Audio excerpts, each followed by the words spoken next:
What's going on, everybody? Welcome to another edition of Acts of Creation. And in this week's lesson, we're going to continue our journey through the Fear Inoculum album as we approach Culling Voices. All right?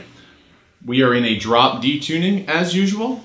Down in the description below, you can find a link for all the tabs and ways to support the channel. So the track is going to open up with a really fun textural type of guitar part, right? And it sounds like this.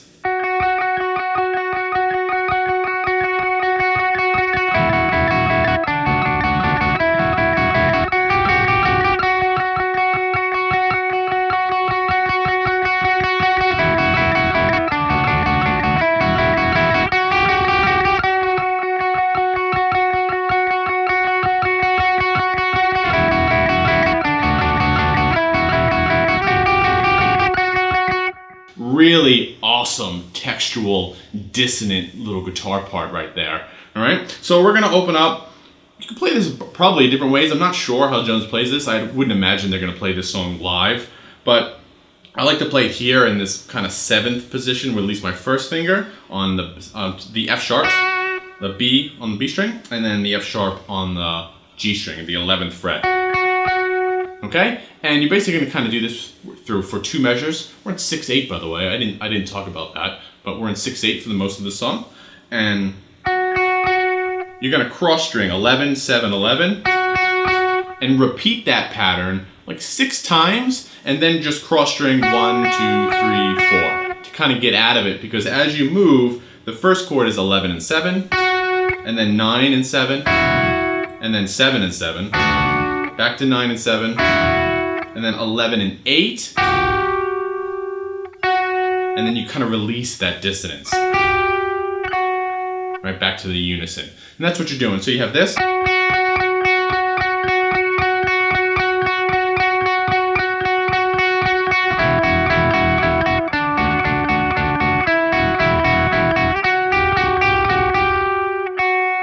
And there you go. Really textural, right? It's not necessarily melodically driven. It's more of the sound and the dissonance, right?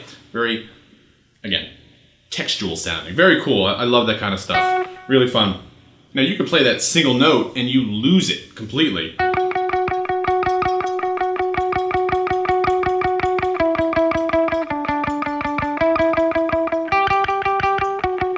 Right? You lose the whole luster of it without the dissonance and the cross stringing. Okay, so you're gonna open up that song, and that's gonna go for the most part, and then you're gonna have a second guitar track come in about 1.5 minutes in the song that's gonna play over that, and you have more of a power chord type of riff here in 2nd position.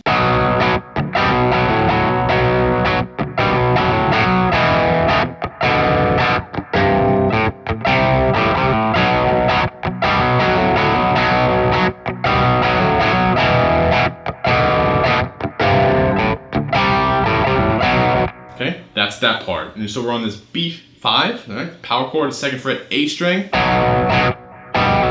With your pinky, you're gonna pull off 5 to 4 on the D string, and then you're gonna transfer the pull off to the 1st finger from 2 to open. So it's kind of like that.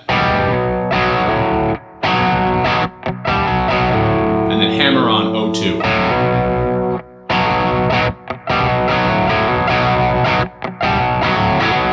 And then that last one, it almost sounds like he's doing a trill, but I think he's just doing a really quick hammer. And then you're gonna move to these chords. 2, 2, 2 open, 5, 3, and then open A, power chord on 3. O, 3, O, 2, right? So you have...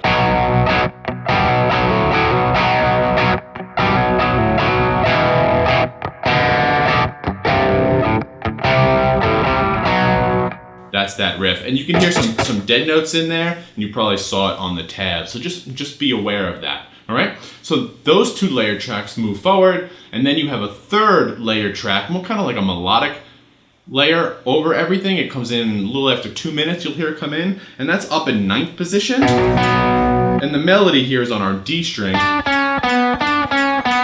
12, 11, 9 are the frets.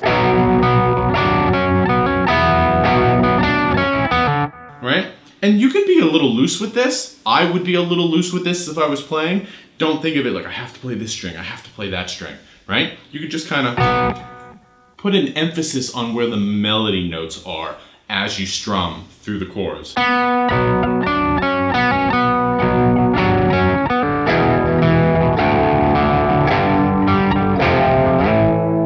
Okay, so you have that little melody 9, and then 12, 10, 9, 11. Repeat. 9, pull off open. Now you can do that on that string, or however you kind of get off of it. And then you're just going to move through power chords, right? 2, 0, 5, 3, 7. Okay? And you kind of have that, again, that 6, 8. Just pick out those chords. Low string, octave, middle string.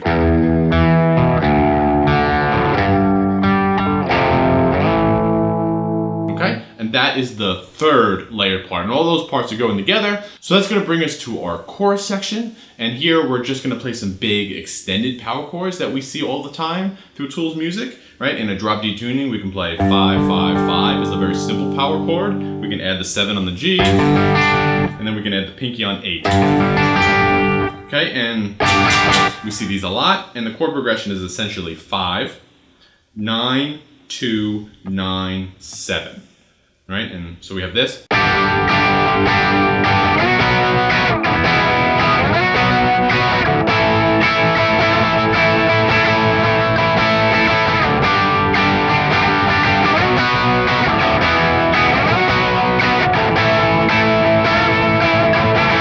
Right, and there's probably 2 tracks playing this slightly different, so just kind of put an emphasis on the upper power chord, kind of wiggle those, bend them a little bit, wiggle them around a little bit, kind of create some separation in those chords. Kind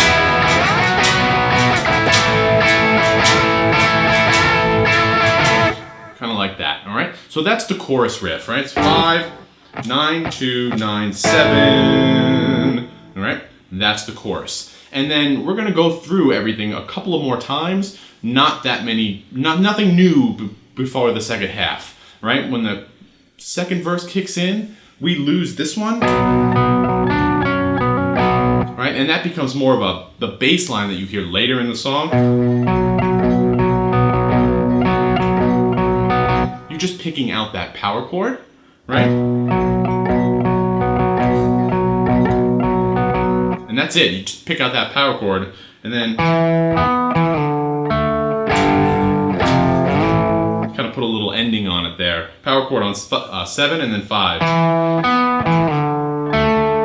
And then the same ending as the other one. There is also a minor change to the little motif, the dissonant motif. To get out of it, right? You basically play each note twice.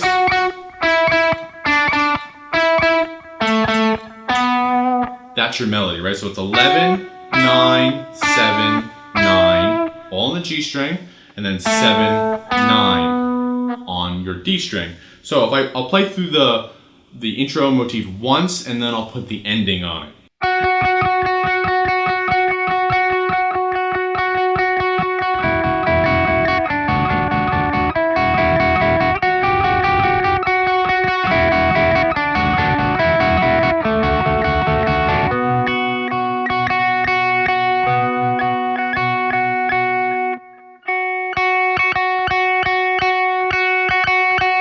A little rhythmic motif that you hear throughout the entire song. So you're just cross-stringing 11 and 9, 7, 9, 7 on the D, and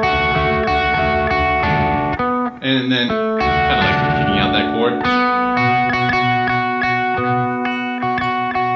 and then ending on the 9, and then the melody is on that G string right there. You know, one really fun thing that you can do, the song's not necessarily played so exaggerated with what I'm about to talk about, but it's still a really good exercise for you to work on your control and, more importantly, your dynamic control, right? So we can go through this opening motif and swell with our picking to make it, harder, play louder, as with the melody creeps up, climaxes on the dissonant minor second there, right? So we can go.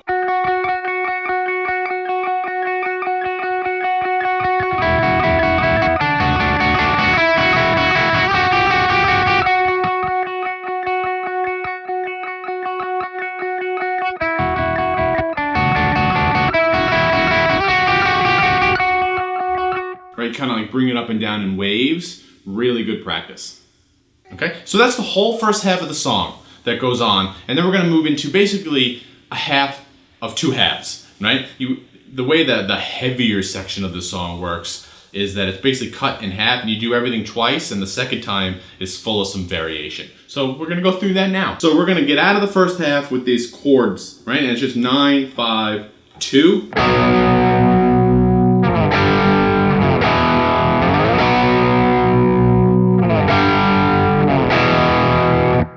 And you'll see that he starts this clean, and the distortion and heaviness kind of creeps up throughout the whole section. So keep that in mind when you play this. It's not just set one sound. You're going to get a little more distortion and aggressiveness as we work through all this. So after we play those chords, we're going to go into, I guess some kind of groovy type riff, some groove riff. I don't know how to explain it. That's just what I wrote down on my little notepad to help me remember it, right? So we have this ninth. This little, right, so it's 12 on the low string, 12, 14, 12, 14, 12 up. And then do the same thing in 7th position. Okay, so you have,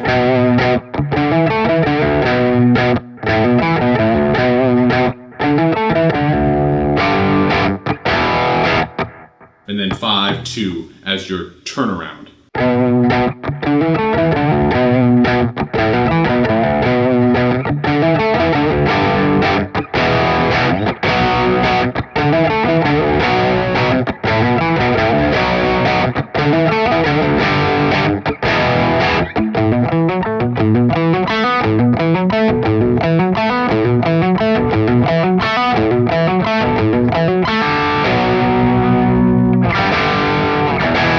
Right, and then you have that little hammer-on segue that just kind of separates the parts. If you played through Rosetta Stone, you have recognized this pattern. And essentially it's 7-9, 7-9, 7-9. Very Jones. That kind of feel. But what we're going to do is we're going to go up. Once we get to that D string, you can kind of hammer on from nowhere if you want to the 9th fret. Right there, basically the lower octave of that note. Or you can pick it. And then every other time you do the upper octave.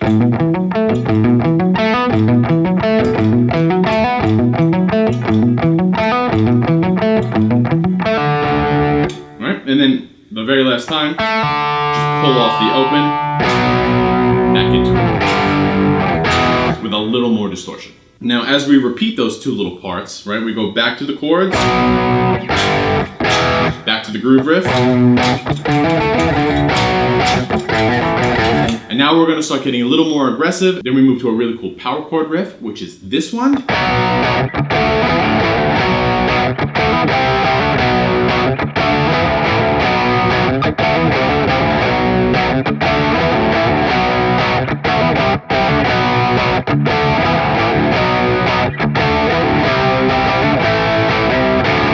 And then we have that little segue out of it. So we have 9. So it's essentially a 4-pattern riff, typical, right? 4-pattern, and it's 1 and 3 are the same, 2 and 4 are your variations, right? So it's 9, 9, 12, 14, 0, 7, 0. And that's going to be the first and the third time. Like that. Okay? The second time,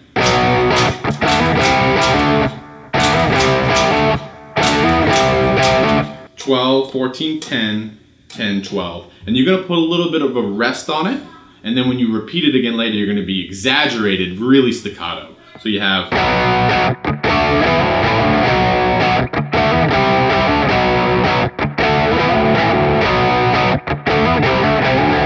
And that's your 4th time. 12, 14, 10, 12, 10, 0. One more time.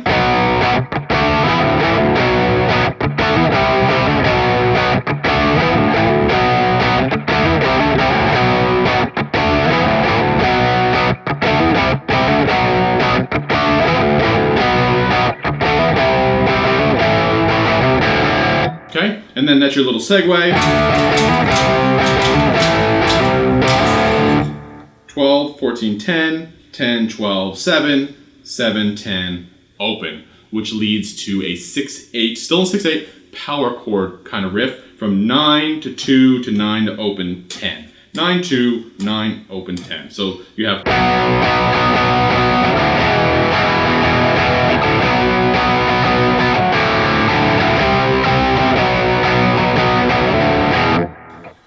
why can't I...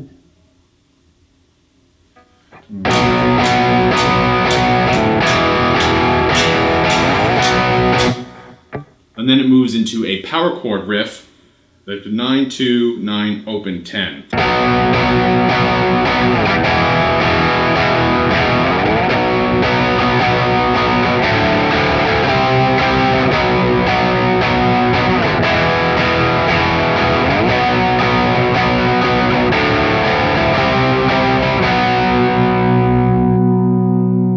And then it's going to kind of fade out, and everything we just did is going to repeat in the second half with some changes, right? That hammer segue is not there anymore, okay?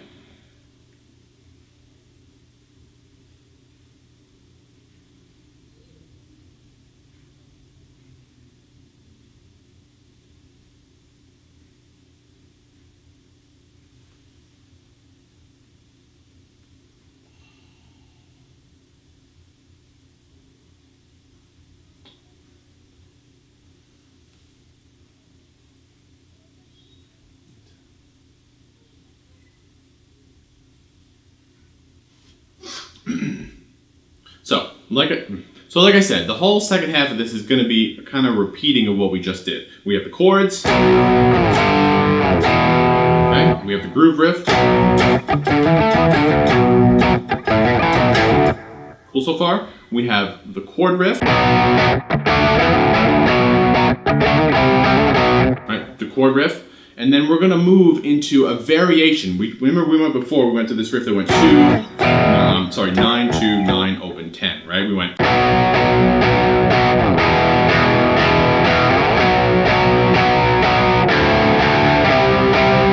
Right? We're basically going to do that riff, but instead of 6-8, 1, 2, 3, 4, 5, 6, 1, 2, 3, 4, 5, 6, we have a 4-4 feel, right? So just a longer, right? Another 2/8 notes, basically another beat. Right? And we're also going to take these chords and make them power chords, right? So one way to help you feel the difference between the feels, because he's almost playing them rhythmically the same, it's just extending it to a 4/4 time. The 6/8 is 4 hits. Right? The 4/4, as you see, is kind of like 5 hits, right? And we're also going to be doing...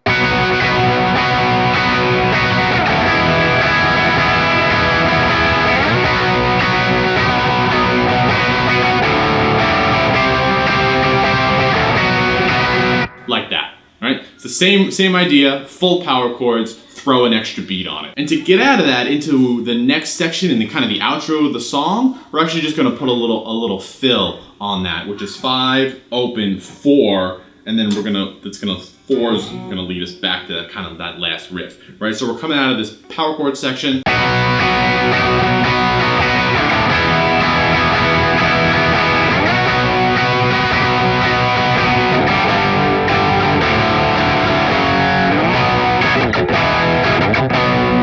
And then we're going to move into the next part. So to get out of that and into the very last outro of the song, we're going to play a little variation of the 9-2, 9-0, 10 idea, just more power chord focused.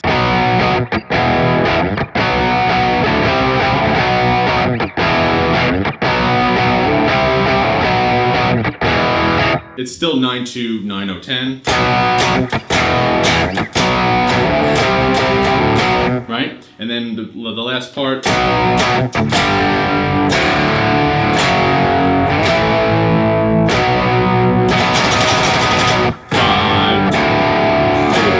7, 9.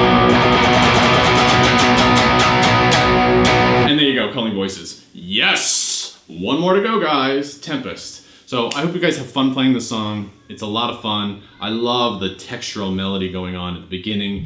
What Maynard does over it is absolutely gorgeous. He always does such a great job with his phrasing. But down in the description below, you guys can find the links for the tabs, PDF, and Guitar Pro, along as other ways to support the channel. And as always, let me know what you come up with. So until then, I'll see you next time. Thanks a lot.